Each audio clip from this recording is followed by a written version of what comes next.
Angelica Yulo todo pasasalamat sa mayamang sponsor sa kanyang pagliliwaliw sa Singapore. Lubos ang pasasalamat ni Angelica, ang ina ng Olympic gold medalist na si Carlos Yulo, sa isang hindi pinangalanang sponsor na nagbigay ng tulong para sa kanyang kamakailang pagbisita sa Singapore. Ayon sa mga pahayag ni Angelica, malaking bagay ang ginawang suporta ng sponsor sa kanyang biyahe, na naging dahilan ng isang espesyal na paglalakbay para sa kanya. Sa kabila ng kaligayahan at pasasalamat na ipinaabot ni Angelica, hindi niya binanggit ang pangalan ng sponsor na nagbigay ng pinansyal na tulong para sa kanilang Singapore trip. Bagamat hindi nakalagay ang detalye kung gaano kalaki ang inilang halaga ng sponsor, sinabi ni Angelica na malaking bahagi ng kanilang pagbisita ang naging posible dahil sa ayuda nito. Maraming salamat po sa inyo. Wala po kami rito kung hindi dahil sa inyong tulong. Ang mensahe ni Angelica sa kanyang social media post,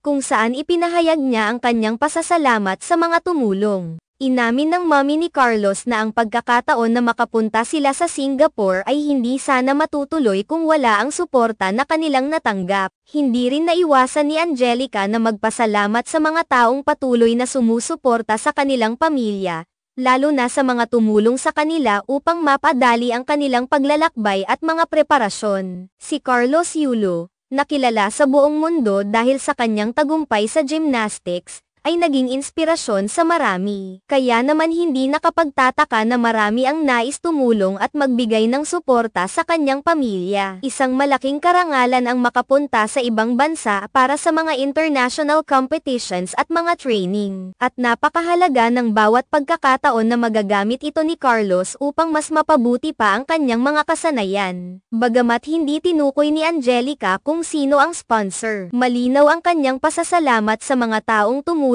at nagbigay daan para matuloy ang biyahe. Ipinakita niya na sa kabila ng tagumpay na tinamo ng kanyang anak, mahalaga pa rin ang mga taong nagbibigay ng tulong at suporta sa bawat hakbang na tinatahak nila. Sinabi pa ni Angelica na ang ganitong mga pagkakataon ay nagpapalalim sa ugnayan ng kanilang pamilya at ng mga tao sa paligid nila. Sa ganitong mga pagkakataon, malinaw na ang suporta ng mga sponsor at ng buong komunidad ay may malaking papel sa tagumpay at pag-unlad ng mga atleta. Pinapakita ng pamilya Yulo, sa pamamagitan ng pasasalamat ni Angelica, ang kahalagahan ng pagkakaroon ng mga taong sumusuporta at tumutulong sa mga pangarap ng kanilang anak.